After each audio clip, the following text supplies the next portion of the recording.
Hello guys, ഇന്നത്തെ video ഒരു സ്പെഷ്യലാണ്. നമ്മുടെ മൽബറിക്ക വെച്ചിട്ട് ജ്യൂസ് ഉണ്ടാക്കാം. Blackberry, Kerala blackberry. അപ്പോൾ അത് വെച്ചിട്ട് നമുക്കൊന്ന് ജ്യൂസ് ഉണ്ടാക്കാം. വീട്ടിൽ ഇഷ്ടം പോലെ നിൽപ്പുണ്ട്. എൻ്റെ മാമയുടെ വീട്ടിലാണ് ഇഷ്ടം പോലെ നിൽപ്പുണ്ട്. എല്ലാ വർഷത്തേനെക്കാട്ടി ഈ പ്രാവശ്യം കൂടുതലുണ്ടായിരുന്നു. ഇത് വെച്ചിട്ട് ഞങ്ങൾ ഒത്തിരി പ്രാവശ്യം ജ്യൂസ് അടിച്ചു, കേക്ക് ഉണ്ടാക്കി, അങ്ങനെ പല പലതായിട്ട് അങ്ങനെ പിള്ളേർ കൂടെ ചെന്നിരുന്ന് പറിച്ച് തിന്നും. നല്ല ടേസ്റ്റാണ്. പഴുത്ത് കഴിയുമ്പോൾ പച്ചയായിട്ട് കഴിക്കുമ്പോൾ നല്ല പുളിയും, പഴുത്ത് കഴിയുമ്പോൾ നല്ല ടേസ്റ്റുമാണ്, മധുരവുമാണ്. അപ്പോൾ ഞങ്ങൾ ഒത്തിരി പറിച്ചു. മൊത്തം പറിച്ചില്ല, എന്നാലും ഇഷ്ടം പോലെ നിൽപ്പുണ്ട്. ഒരു കവറിൻ്റെ അകത്ത് കുറേ പറിച്ചു. അപ്പോൾ ഇത് ഞാൻ പകുതി കേക്ക് ഉണ്ടാക്കാനും പകുതി ജ്യൂസ് അടിക്കാനും ഉണ്ടായിരുന്നു. അപ്പം ആദ്യമേ കൊണ്ടുവന്ന് കുറച്ച് വെള്ളത്തിൽ ഉപ്പിട്ട് ഒരു 5 മിനിറ്റ് വെക്കുന്നുണ്ടായിരുന്നു. അപ്പോൾ എന്തെങ്കിലുമൊക്കെ അഴുക്കുകളൊക്കെ ഉണ്ടെന്നുണ്ടെങ്കിൽ പോകാൻ വേണ്ടിയിട്ടാണ്. കണ്ട് ഇപ്പോൾ തന്നെ അതിൻ്റെ ജ്യൂസ് പോലെ അതിൻ്റെ കളർ ഇളകിയിട്ടുണ്ട് മൽബറിയുടെ.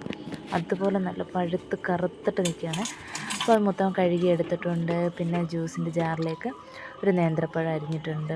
പാളയംതോടൻ വേണമെങ്കിലും അരിഞ്ഞിടാം. ഏത് പഴം വേണമെങ്കിൽ നമ്മുടെ കയ്യിൽ ഏത് പഴമാണോ അതെടുത്തിട്ട് അരിഞ്ഞിടാം. അപ്പം ഞാൻ പഴം ചിലപ്പം നല്ലോണം അരിഞ്ഞ് കിട്ടത്തില്ല. അപ്പോൾ ആദ്യമേ ഞാൻ പഴം ഒന്ന് അരച്ചെടുത്തിട്ടുണ്ട്. അപ്പോൾ അത് കഴിഞ്ഞിട്ട് വാരി വെച്ചിരിക്കുന്ന നമ്മുടെ മൽബറിക്ക എടുത്ത്, അപ്പോൾ അതെടുത്ത് ഞാൻ ഇതിൻ്റെ അകത്ത് ഈ അരച്ച പഴത്തിൻ്റെ കൂട്ടത്തിൽ ചേർത്തിട്ട് അരയ്ക്കുന്നുണ്ട്. 3/4 ഭാഗവും ഞാൻ എടുത്തിട്ടുണ്ട്. ഒരു 1/4 ഭാഗം മാത്രം ഞാൻ എടുത്ത് മാറ്റി വെച്ചിരിക്കുന്നുണ്ട്. അപ്പോൾ അത് കേക്ക് ഉണ്ടാക്കാൻ വേണ്ടിയിട്ടാണ്. അപ്പോൾ അത് അരച്ചെടുത്തിട്ടുണ്ട്. അത് അരച്ചെടുക്കുന്ന നല്ല കട്ടയായിട്ടിരിക്കുന്നത് ബ്ലഡിൻ്റെ കളറാണ്. അപ്പോൾ നല്ല ടേസ്റ്റും ഉണ്ട്. ഇതിങ്ങനെ അരച്ചെടുക്കുമ്പോൾ തന്നെ നല്ല ടേസ്റ്റുമാണ്.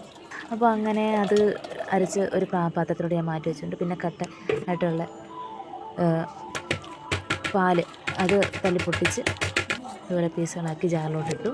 അതിൻ്റെ കൂട്ടത്തിൽ ആവശ്യത്തിന് പഞ്ചസാര, പിന്നെ മിൽക്ക് മെയ്ഡ് വേണമെങ്കിൽ മിൽക്ക് മെയ്ഡ് ഒഴിക്കുക. എൻ്റെ മിൽക്ക് മെയ്ഡൊന്നും ഉണ്ടായിരുന്നില്ല. അപ്പോൾ പഞ്ചസാര ഇട്ട് അതൊന്ന് അരച്ചെടുത്തിട്ടുണ്ട്. അത് അരച്ചിട്ട് ആദ്യമേ ചേർത്ത് വെച്ചാൽ അതിലോട്ട് തന്നെ ഇത് ഒഴിച്ചു കൊടുത്തിട്ടുണ്ട്. അപ്പോൾ വേണമെങ്കിൽ ഐസ്ക്രീം നമുക്ക് അതുപോലെ ജാറിലിട്ട് അരച്ചെടുക്കാം. ഞാൻ ഐസ്ക്രീം ഇച്ചിരി മെൽറ്റ് ആയതുകൊണ്ട് ഞാൻ ഫ്രിഡ്ജിൽ നിന്ന് എടുത്ത് ഞാൻ വെളിയിൽ ആദ്യമേ തന്നെ വെച്ചിരുന്നു. അപ്പോൾ അത് ഇച്ചിരി മെൽറ്റായിപ്പോയി. അപ്പോൾ അതുകൊണ്ട് മിക്സിയുടെ ജാറിലിട്ട് അടിക്കുന്നില്ല, അല്ലാതെ തന്നെ ഞാനൊന്ന് സ്പൂൺ വെച്ചിട്ട് മിക്സാക്കി കൊടുക്കുക. പിന്നെ അതിൻ്റെ കൂട്ടത്തിൽ കുറച്ച് നമുക്ക് ബൂസ്റ്റും കൂടെ ഉണ്ടെങ്കിൽ ബൂസ്റ്റും കൂടെ ഇട്ട് കൊടുക്കാം ടേസ്റ്റിനായിട്ട്. അപ്പോൾ നല്ല മധുരമൊക്കെ ഉണ്ടെന്നുണ്ടെങ്കിൽ ചിലർക്ക് മധുരം ചെടിക്കുമല്ലോ. അപ്പോൾ അതിന് വേണ്ടി ഞാൻ ഇച്ചിരി വരുന്നുള്ള ഉപ്പും കൂടി ഇട്ട് കൊടുത്തിട്ടുണ്ട്. എന്നിട്ട് നമുക്ക് ഇഷ്ടമുള്ള ഗ്ലാസ്സിൽ നമുക്ക് ഇതുപോലെ പകർന്ന് എല്ലാവർക്കും കുടിക്കാം. നല്ല ടേസ്റ്റാണ്. കളർ തന്നെ നല്ല ടേസ്റ്റാണ്. നിങ്ങളൊന്ന് ട്രൈ ചെയ്ത് നോക്കണമെന്നുണ്ടെങ്കിൽ. എൻ്റെ ഈ വീഡിയോ ഇഷ്ടമായെങ്കിൽ നിങ്ങൾ ലൈക്ക് ചെയ്യണം, സബ്സ്ക്രൈബ് ചെയ്യണം, ഷെയർ ചെയ്യണം. അപ്പോൾ വീണ്ടും അടുത്ത വീഡിയോയുമായി കാണുന്നവരെ ബായ്.